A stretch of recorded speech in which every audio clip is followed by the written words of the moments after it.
claro que trata-se de uma discussão polêmica, não é um tema, né, que seja fácil nem tranquilo de se trabalhar, justamente porque ele mexe com as estruturas daquilo que nós entendemos como ser família, ou normal, ou padrão dentro da nossa sociedade, né? Nós não podemos esquecer que há quem diga, e durante muito tempo, né, se nós formos buscar, dando um salto histórico, nós vamos falar da Grécia Antiga, vamos falar de Roma, quer dizer, dependendo do contexto histórico, a homossexualidade ela foi mais ou menos aceita.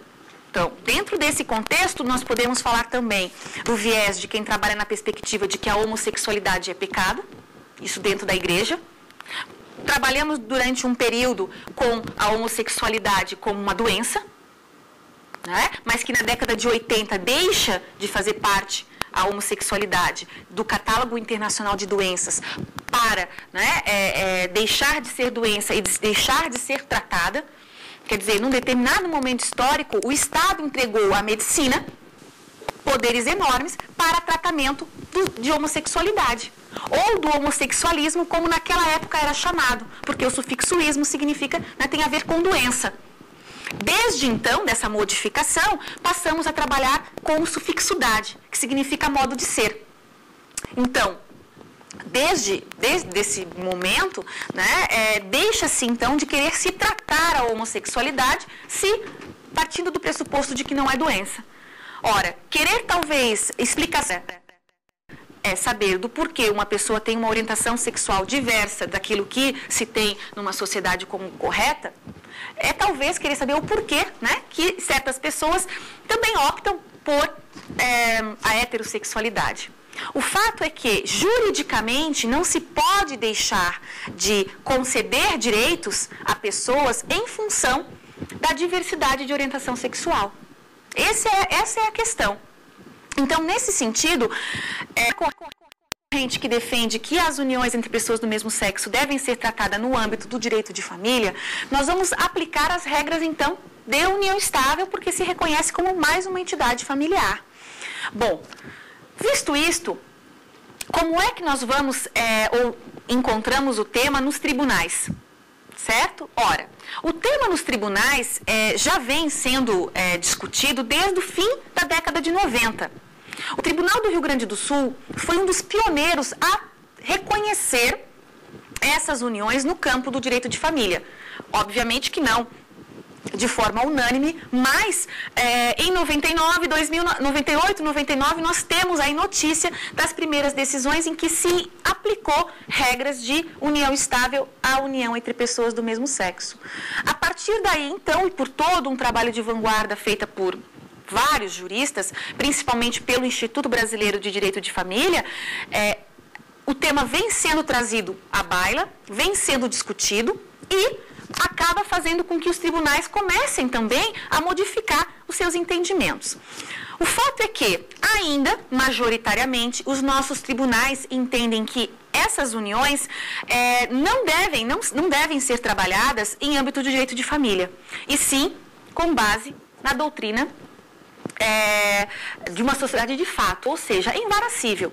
Ainda é o nosso norte, pelo menos na jurisprudência. Só que, claro, vários tribunais já começam a se posicionar de forma diferenciada, né? Alguns tribunais, Rio Grande do Sul, desde sempre na vanguarda, temos alguma coisa em São Paulo, Rio de Janeiro, Minas Gerais, né? Então, são decisões e cada vez mais juízes, no primeiro grau, começam a aceitar o processamento de demandas, seja em caso de falecimento ou mesmo de divisão patrimonial, nas varas próprias de família, e não invaracível, né?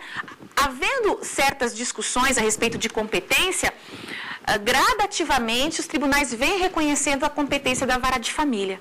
Então, é um caminhar, né? Vem lento, assim como um dia viver sobre o mesmo teto sem estar casado também era envolto essa situação em muito preconceito e que passou também por uma construção pretoriana até que a lei reconhecesse a união estável. Então, o que a gente pode observar, e quem estuda o assunto, é que devagar os tribunais, com o apoio da doutrina, começam a reconhecer direitos em nível de direito de família, aplicando-se por analogia às regras da união estável.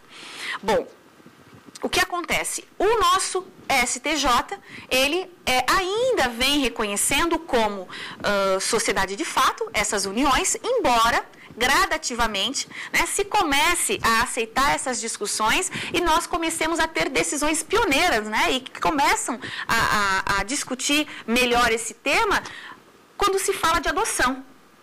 Ora, a questão da adoção por pares homossexuais. Quer dizer, hoje todos nós sabemos que qualquer pessoa maior de 18 anos pode adotar, desde que haja uma diferença de 16 anos entre adotante e adotado.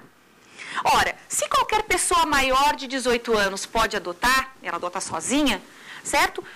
Independentemente da sua orientação sexual. O que acontece? Lá no artigo 42 do Estatuto da Criança e do Adolescente, recentemente alterado, parágrafo 2º, prevê que pode haver adoção conjunta, desde que haja, né, essas pessoas sejam casadas ou vivam, né, numa união estável, em união estável. Para vários autores, perdeu o legislador uma possibilidade de incluir aí as pessoas do mesmo sexo que vivem juntas e que poderiam adotar, como nós já temos aí algumas discussões nos tribunais. Bom, primeira pergunta que vem à mente quando se trabalha com esse tema, principalmente na adoção, poderia se afirmar que uma adoção conjunta por duas pessoas do mesmo sexo seria prejudicial a essa criança? Esse é um questionamento que muitas pessoas fazem. Bom, antes da gente dar continuidade a esse tema que é bastante polêmico, eu pergunto, alguma dúvida?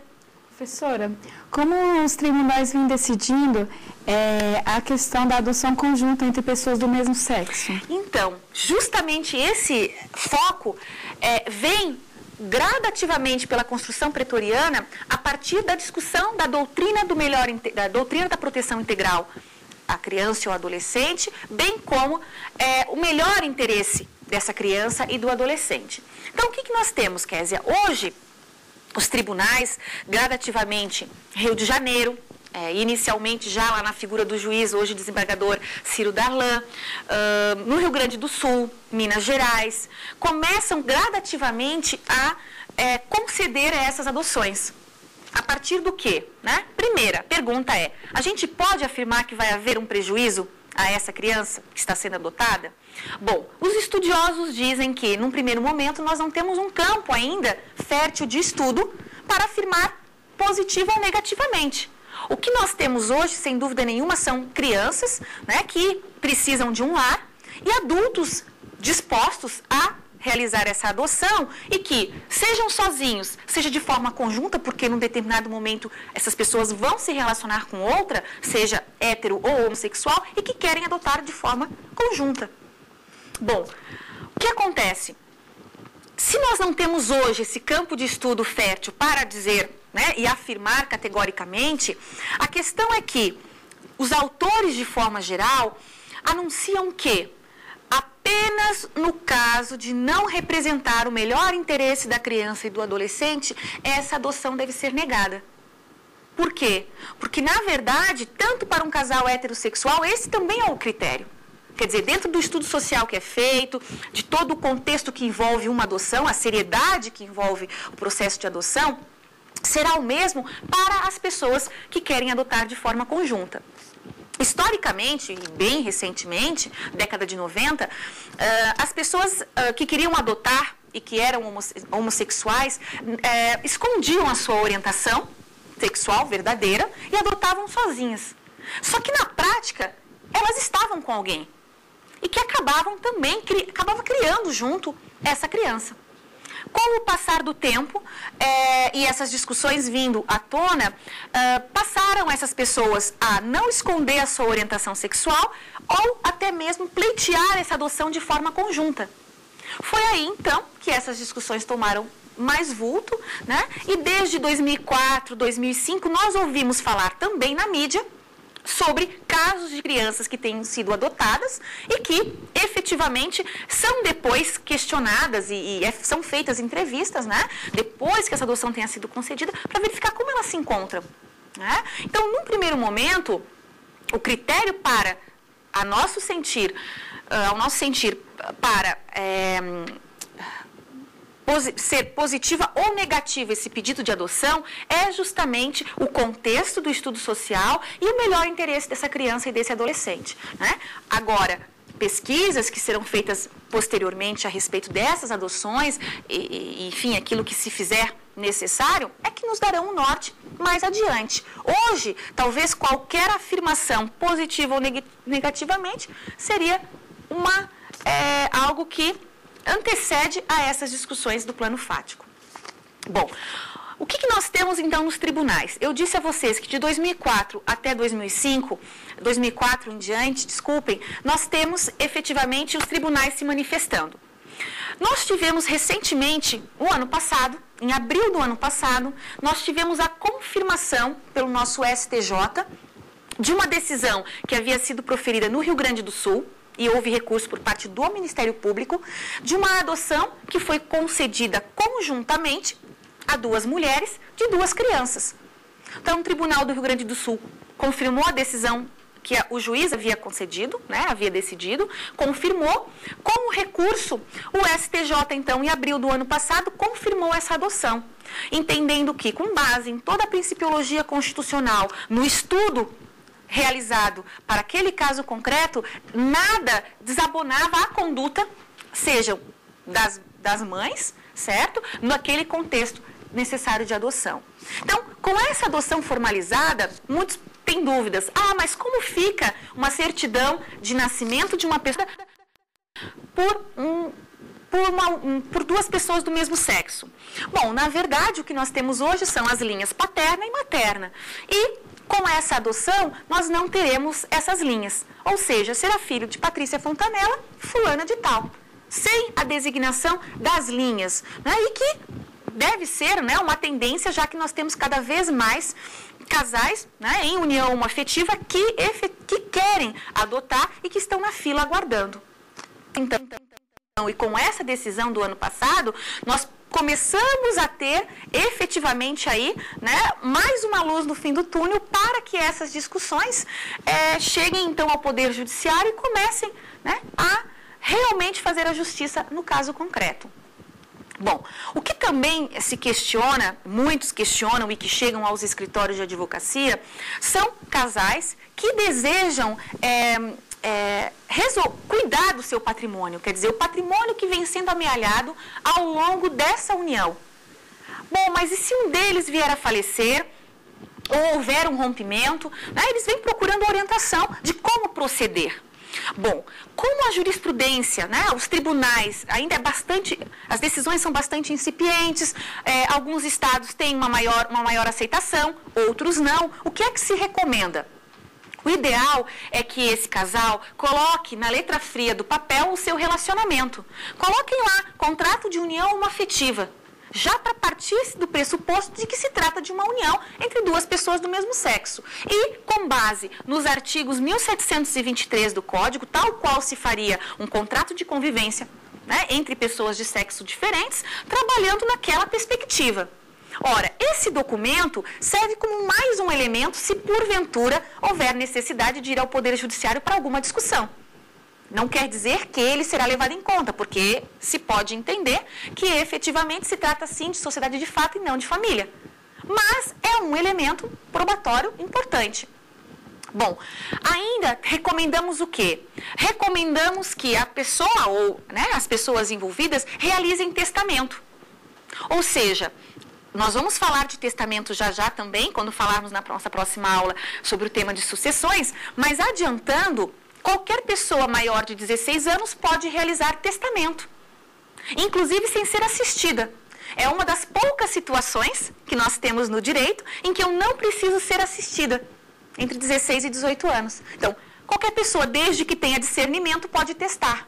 Então, se eu tenho ascendentes, descendentes ou cônjuge, eu só posso testar 50% do meu patrimônio, no momento em que eu testo. Se eu não os tenho, eu posso testar 50% do meu patrimônio.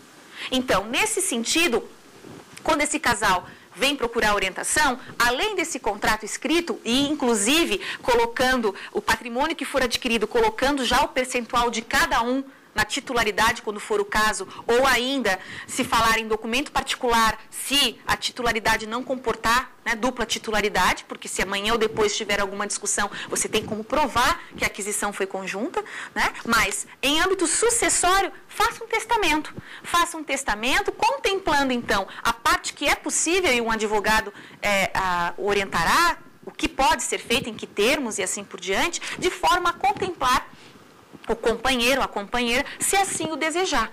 Então, é uma forma de, nesse momento em que nós não temos ainda, né, seja a lei, para quem entende que precisa ter uma lei, expressamente, né, seja porque ainda os tribunais não têm uma uniformidade de decisões, enfim, alguns são mais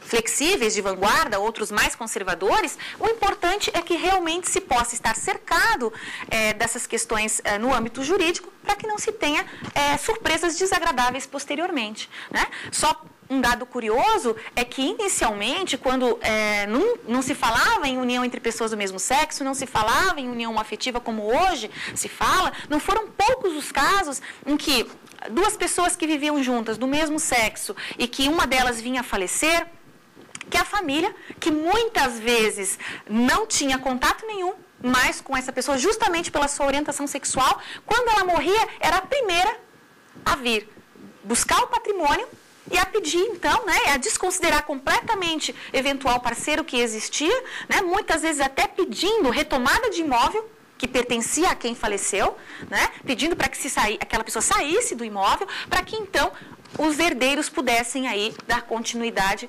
ao inventário e à partilha de bens, desconsiderando completamente aquele relacionamento que existia entre o de cujus e a pessoa que ficou, né, que era seu companheiro, sua companheira.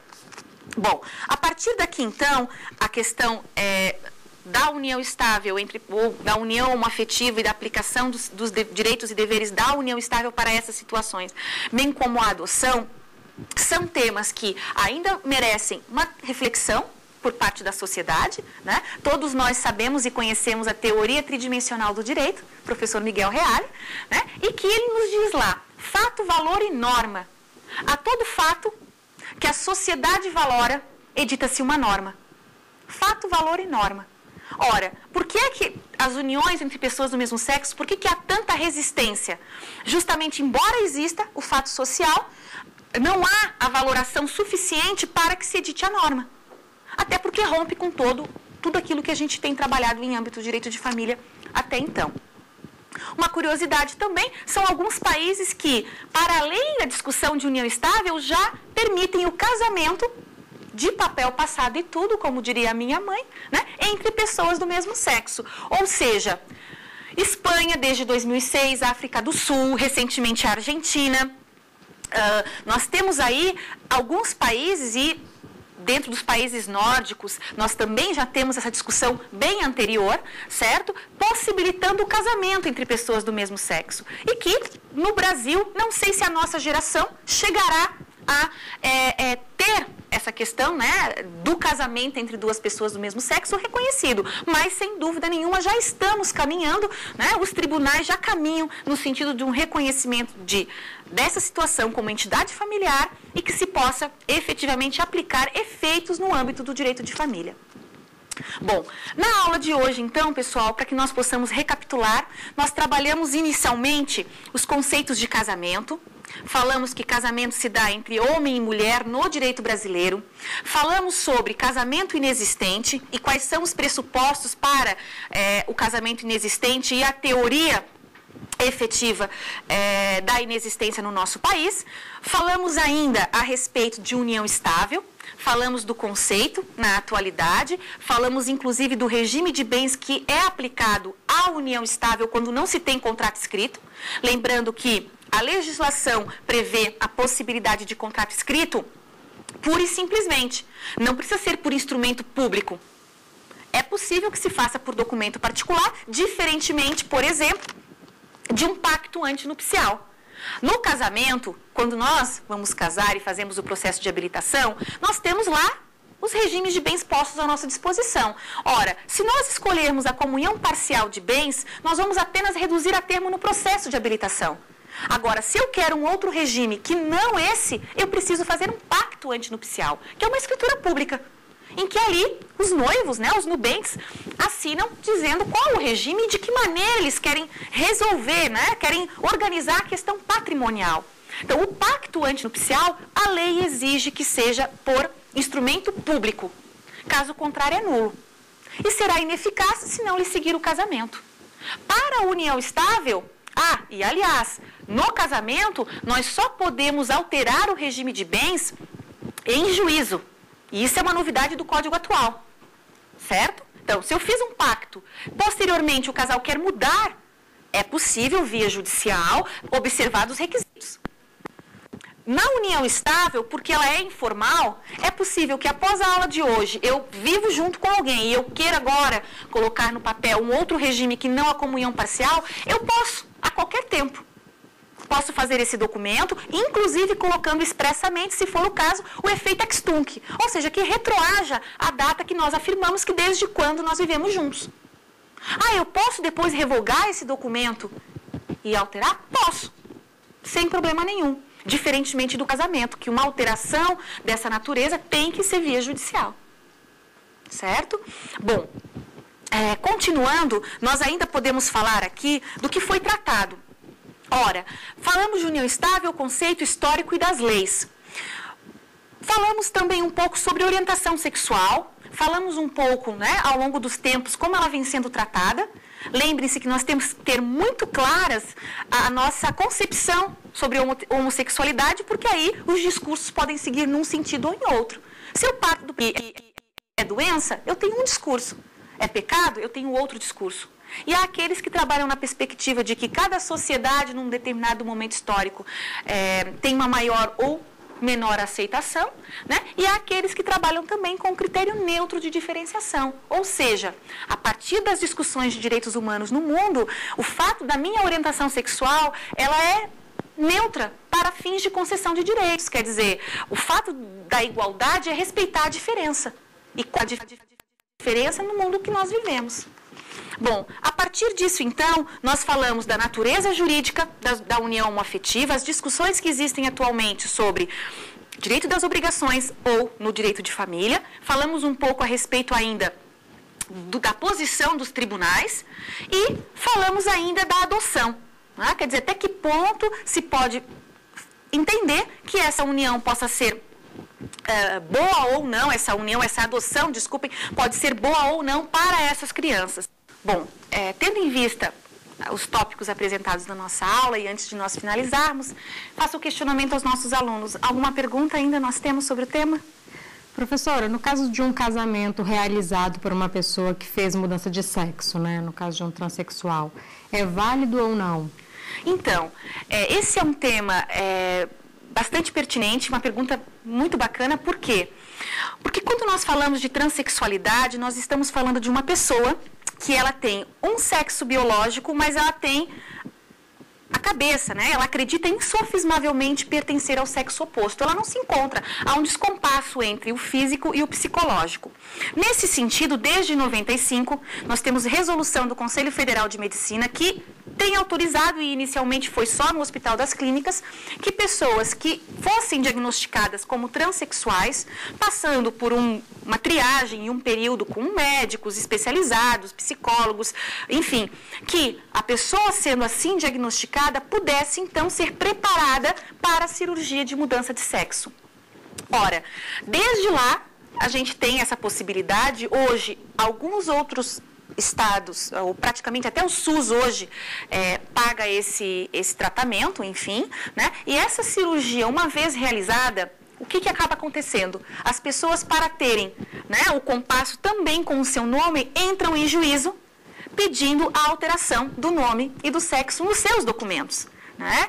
Nós sabemos que a Roberta Close, recentemente, apenas conseguiu a alteração nos seus documentos, embora a cirurgia tenha sido feita há mais de 20 anos, inclusive em outro país, porque naquele momento histórico era considerado crime no nosso país, lesão corporal grave, o médico que fizesse esse tipo de cirurgia.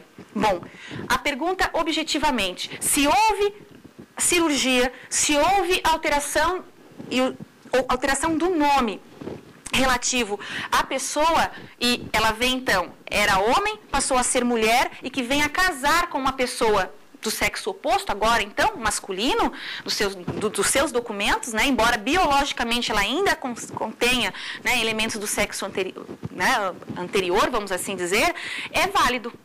Porque juridicamente houve a mudança de sexo, houve a mudança do nome e, consequentemente, plenamente possível e válido um casamento realizado por transexual, né, por pessoa que fez a cirurgia e modificou seus documentos. Bom, ficamos por aqui.